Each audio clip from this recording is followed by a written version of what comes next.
이 영상은 식품 방사선에 관한 올바른 이해를 목적으로 제작되었습니다. 2011년 일본 동북부 지역에 몰아닥친 쓰나미의 여파에 의해 후쿠시마 현에 위치한 원자력 발전소의 일부가 손상되면서 다양한 종류의 방사성 물질이 유출되는 사건이 일어났습니다. 일본 정부는 이에 대응하기 위해 원전을 기준으로 반경 20km 구역을 경계구역으로 규정하여 주민들의 출입을 막기도 했죠. 이처럼 방사성 물질의 유출은 일어나서도 안 되고 일어났을 경우 즉각 국가적 재난사태로 규정할 수 있는 위험한 이벤트입니다. 한번 유출된 방사성 물질들은 토양으로, 대기로, 그리고 해양으로 퍼져나가면서 인간에게 직접 흡수되어 피폭을 일으키기도 또는 식용 농수산물로서 이용되는 다양한 생명체를 통해 2차적으로 피폭을 일으키기도 합니다. 이러한 피폭으로부터 우리는 어떻게 우리의 몸을 지킬 수 있을까요? 우리의 식탁은 정말 방사능으로부터 안전한 걸까요? 과학 후기 오늘의 이야기는 침묵 속에서 우리를 위협하는 존재, 식품 방사능에 관한 이야기입니다.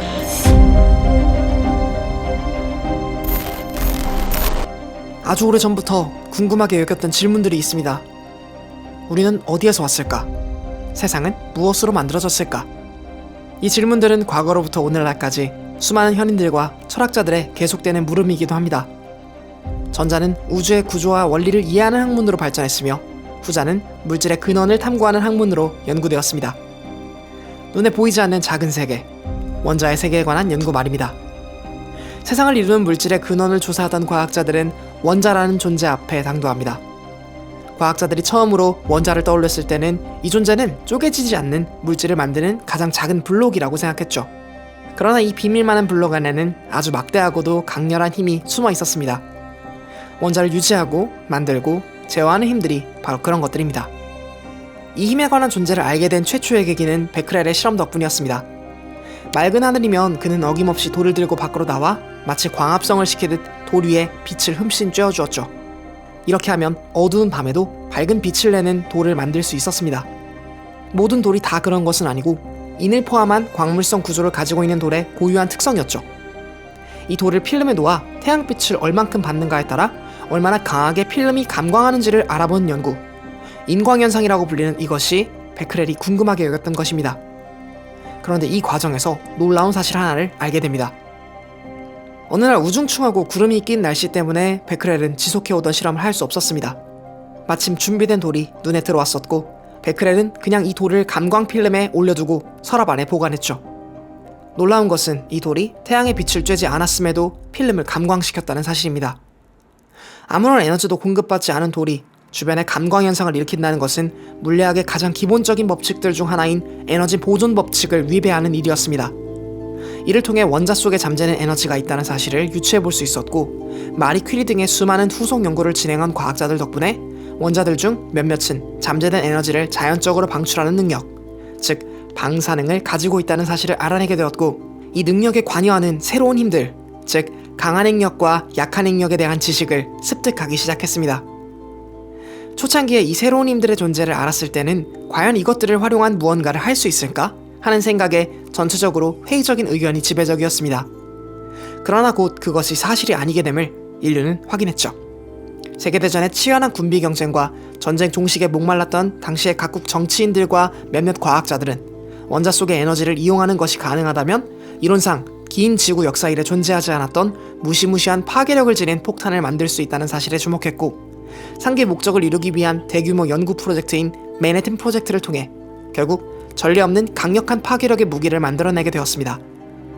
원자 속의 핵을 분열시켜 그 잠재 에너지를 순식간에 태워버리는 폭탄, 핵폭탄이 탄생한 것입니다. 그러나 기술에는 언제나 양면이 있듯 이것이 꼭 인류를 파괴하기 위한 기술로만 사용된 것은 아닙니다.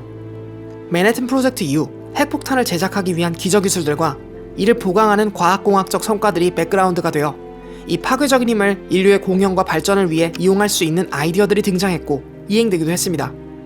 대표적인 예시가 바로 원자력 발전입니다. 원자력 발전은 핵폭탄의 메커니즘이 아주 천천히 일어날 수 있도록 설계한 원자로라고 불리는 공간 안에서 핵연료를 태워 이때 발생하는 열로 터빈을 돌려 전기를 생산해내는 방식을 가지고 있습니다. 그러나 문제는 이 공통된 방식을 활용해 에너지를 만들면서 파생되는 핵들이 자신들을 유지하기에는 매우 불안정한 상태로 만들어지기 때문에 이 불안정한 상태를 해결하기 위해 주변에 방사선을 내뿜는다는 점입니다. 의도와는 상관없이 방사능의 큰 핵종들이 만들어지게 된 것입니다. 여기서 한 가지 짚고 넘어가야 할 것이 있습니다. 기본적으로 물질의 대부분은 자연적으로 방사능을 가지고 있는 몇몇 원소를 포함하고 있습니다. 여기 지금 보이는 바나나도 사실 그런 녀석들 중 하나인데, 이 바나나에서는 시간당 약 0.1 마이크로시버트라는 양의 방사선이 방출됩니다. 이는 바나나를 자라게 만든 토양 속에 포함된 칼륨 40이 붕괴하면서 발생되는 방사선인데, 토양 속에는 루비딘 87이나 토륨 232, 그리고 원자력의 대표 핵종인 우라늄 238과 같은 자연적으로 방사선을 방출하는 물질들이 미량이지만 조금씩 섞여 있습니다. 마리 퀴리가 방사선 연구에 사용했던 라듐 또한 대표적인 자연 방사성 물질이죠. 방사능에 관한 재치 있는 척도로서 앞서 소개드린 바나나를 예로 쓰고 있습니다. 이것을 바나나 등가선양이라고 부릅니다.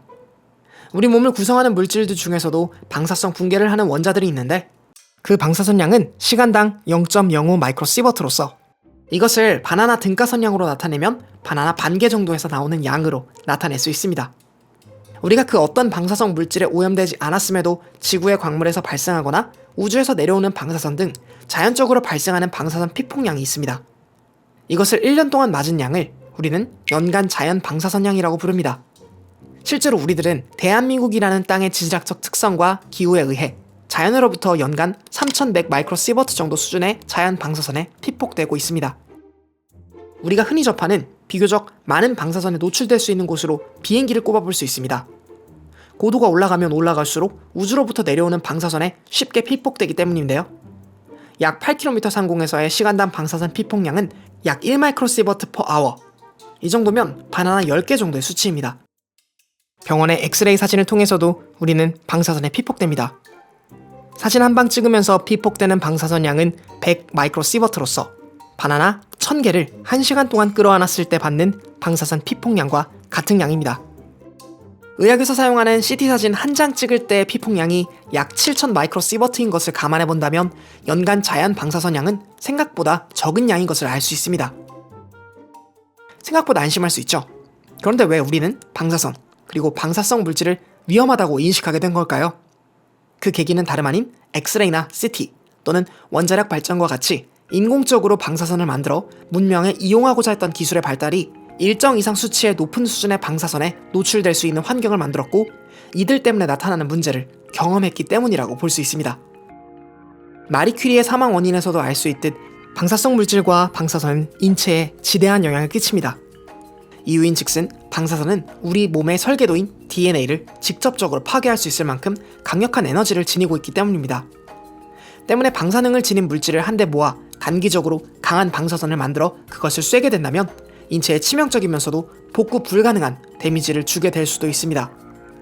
예를 들어 DNA 파괴로부터 오는 질병들인 암이나 백혈병과 같은 질병들의 원인이 될 수도, 또 임신을 한 여성의 경우에는 기형아 출산의 큰 요인이 될 수도 있습니다. 방사선 자체를 쐬는 것만큼이나 위험한 것이 있습니다. 그것은 바로 방사선을 방출하는 능력, 즉 방사능을 가진 원소가 체내에 흡수되는 것입니다. 이렇게 되면 흡수된 물질은 스스로 안정을 되찾을 때까지 지속적으로 주변에 방사선을 방출하게 됩니다. 이렇게 생성된 방사선은 자연스럽게 주변 세포들의 DNA를 오랫동안 지속적으로 파괴할 것이고, DNA 변이로부터 발생하는 다양한 질환, 대표적으로 암과 같은 질병을 유발할 수 있는 잠재적 위험성을 가지게 될 것입니다. 그렇기 때문에 이러한 방사능을 지닌 물질을 섭취하는 것은 인체에 매우 유해할 것입니다. 앞서 이야기 드렸던 것처럼 방사선은 아침에 해가 뜨는 것처럼 조석간만의 차가 있는 것처럼 우리 주변에서 나타나는 아주 흔한 자연현상임을 감안할 때, 이 시점에서 합리적으로 생각해 보아야 할 것은 방사선 자체를 두려워할 것이 아니라 이것이 인체에 얼마나 피폭되었을 때 위험한가 라는 것임을 알 수 있을 것입니다. 마치 자외선을 적당히 쐬는 것이 인체의 호르몬과 건강에 유의미하지만, 과다 노출되었을 때 피부의 벗겨짐과 화상은 물론 심지어는 피부암과 같은 치명적인 질환의 원인이 될 수 있는 것처럼 말이죠. 우리는 매일 우리의 몸을 움직이고 활동하기 위해 필요한 에너지를 얻는 식사라는 중요한 이벤트를 겪고 있습니다.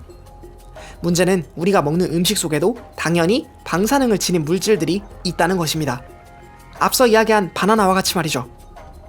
그렇다면 이 사실을 우리가 두려워해야 할까요? 전혀 그렇지 않습니다. 방사성 물질이 위험한 건 맞지만 중요한 것은 우리 몸이 이들을 얼마나 견딜 수 있고 또 얼마만큼 허용할 수 있는지 아는 것입니다. 그렇기 때문에 이 허용 범위 내에서 충분히 주의할 수 있다면 두려워할 필요도 또 걱정할 필요도 없죠. 태양에서 내려오는 자외선이 피부에 위험하다고 해서 외출을 하지 않는 사람이 없는 것처럼 말입니다. 이에 대한 좀 더 자세한 이야기를 듣기 위해 과학후기는 우리나라의 식품 방사능 안전관리 업무를 담당하는 식품의약품안전처, 해양수산부, 농림축산식품부를 각각 방문하여 식품 방사능에 관한 무슨 업무를 진행하고 어떻게 이행하는지에 관해 알아보았습니다. 식약처에서 이 식품 방사능을 어떻게 검사하고 있는지 혹은 어떻게 관리하고 있는지에 대해서 좀 여쭤보기 위해서 이렇게 인터뷰를 하게 됐어요. 식품이 방사능에 대해서 안전한지 검사를 하고 있습니다.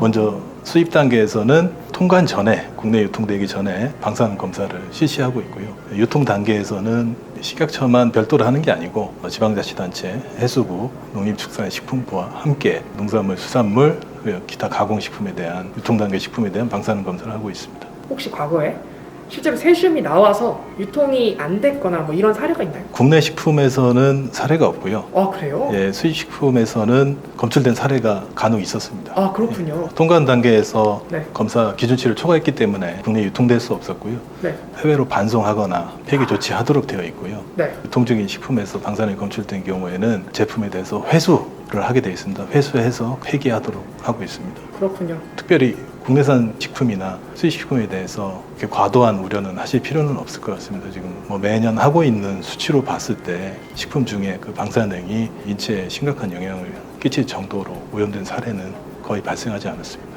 그렇군요. 해수부에서도 이 해수에 영향을 받는 해산물에 대한 식품 방사능을 관리 그리고 검사하고 있다는 걸로 제가 알고 있어요.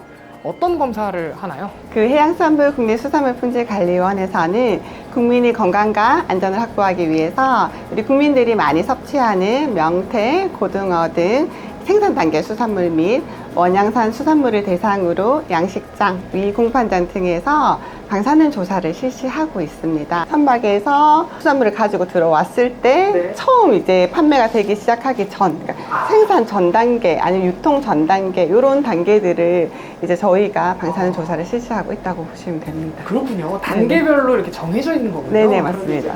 그래서 현재 후쿠시마 원전 사고 이후 현재까지 방사능 조사를 한 결과는 모두 기준에 적합하였습니다. 저희 기관인 국립농산물품질관리원에서는 국내 농산물에 대한 방사능 안전관리를 위해서 매년 조사 계획을 수립하여 연중 주기적으로 농산물에 대한 방사능 안전성 조사를 실시하고 있습니다. 조사 지역으로는 전국의 지방 방사능 측정소와 원전 주변에서 이제 재배되는 농산물, 그러니까 노지에서 재배되는 농산물을 네. 저희 기관에 있는 분들이 이제 수거를 하셔가지고 저희 쪽으로다가 보내주시면 네. 그거를 분석을 하고 있습니다. 방사능 핵종 오염 여부를 확인 후에 오염된 농산물에 대해서는 시장에 출하되지 않도록 관리하고 있습니다. 그렇다면 실제적으로 식품 방사능을 검사하는 과정은 어떻게 진행되고 있을까요? 이러한 과정의 일부를 식약처의 도움을 통해 담아낼 수 있었습니다. 기본적으로 검사의 대상이 되는 것은 수많은 방사성 동위원소들 중에서도 특별히 요주의하고 있는 감마 핵종들에 대한 검사가 진행됩니다. 이를 위해서 고순도 저만용 검출기를 이용하죠. 모든 분석 장비가 그렇듯 분석의 정확성을 위해서는 정밀한 시료를 얻어내는 과정이 필요합니다. 이 과정을 우리는 전처리라고 부릅니다. 식품에서 먹을 수 있는 부위만 취해 분쇄기로 갈아낸 뒤 최대한 고르도록 측정 용기에 담아 밀봉하여 측정하죠. 일부 식품은 건조하거나 태워서 준비하기도 하는데 일반적으로는 식품 그대로 갈아서 준비하게 됩니다. 이렇게 얻어진 전처리된 식품 시료를 앞서 이야기한 고순도 저만용 검출기 안에 넣어주고 최소 10,000초 이상 시료에 존재하는 방사성 동위원소로부터 방출되는 감마선을 카운팅합니다. 시료 내에 존재하는 감마선 방출 핵종의 고유 에너지를 고순도 저만용 검출기로 계측하게 되면 검출기의 단위 시간당 계측되는 감마선 양에 비례하여 스펙트럼에 나타나는 피크의 크기도 커지게 됩니다. 이때 피크의 에너지 영역 확인을 통해 시료 내 어떠한 방사성 핵종이 존재하는지 알 수 있으며 방사성 동위원소 검출 여부를 판단하게 됩니다. 이러한 과정을 통해 식품 내에 어떠한 방사성 물질이 있는지 또 얼마만큼 있는지를 알아낼 수 있는 것입니다. 후쿠시마 방류가 본격적으로 결정된 가운데 저를 포함한 우리 모두는 자연스레 먹거리에 의한 방사성 물질의 피폭에 두려움을 가질 수밖에 없게 되었습니다. 때문에 우리의 식탁이 어떻게 지켜지고 있는지를 이번 영상을 통해 담아내고 싶었죠. 지금까지 여러분과 저는 식품 속에 들어있는 방사성 물질이 어떠한 과정을 거쳐 어떻게 검사하고 있고 또 이것이 유통 과정의 그 이전 단계에서 어떻게 관리되고 있는지를 함께 들여다보았습니다. 앞에서 이야기 드렸듯 방사선은 우주 탄생 이래 우리와 함께하고 있는 너무나 자연스러운 존재입니다. 그러나 인류가 획득한 핵물리학의 지식과 문명의 발전을 통해 과다한 방사성 물질이 우리에게 해가 되는 것을 뼈저리게 경험한 우리들은 지난날의 실수를 되풀이하지 않기 위해 철저하고도 엄밀한 검사 과정을 거쳐 우리 몸에 해가 되지 않는 아주 미미한 수준으로의 관리 체계를 만들어냈습니다. 우리의 식탁으로 도달하기 이전의 모든 먹거리들은 바로 이러한 철저한 과정 속에서 잘 관리가 되고 있다는 것을 알 수 있었을 것입니다. 꾸준하고 더욱 철저한 감시가 잘 이루어질 수 있도록, 그래서 우리의 먹거리가 잘 관리될 수 있도록 우리 모두가 좀 더 관심을 가져야 할 때인 것 같습니다.